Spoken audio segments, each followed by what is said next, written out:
Mae'n beth cynhyrfus iawn I dderbyn yr radd yma. Dwi wrth y modd.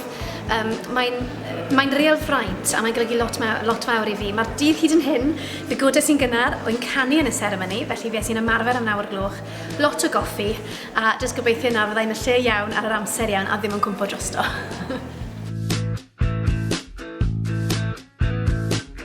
Ges I amser gwych yn y Brifysgol, o'n i'n gwneud pwnc diddorol astudiaethau Celtaidd, ond yn canu ar yr un pryd, felly oedd 'da fi dymed bach o bopeth yn y mywyd. Ges I amser gorau mywyd, o bod yn onest, blynydde gwych, ond maen nhw'n hedfan heibio, felly mae'n ffordd difaru ydw I na nes I fwy o'n amser tra bo fi yna, ond amser gorau mywyd.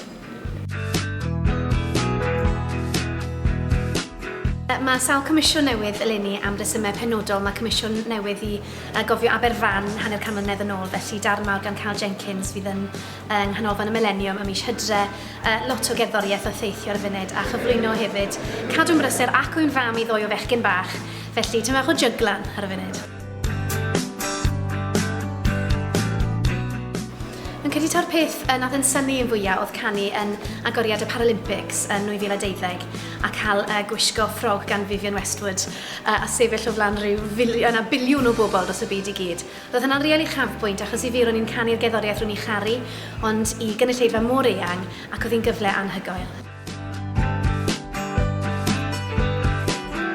Credu peidiwch disgwyl dim byd fel myfyriwr pan ych chi'n mynd mas i'r byd, yn enwedig os ych chi'n gerddor. Newch yn siŵr bod gyda chi ddigon o sgiliau tu fas ac oddi fewn I gerddoriaeth.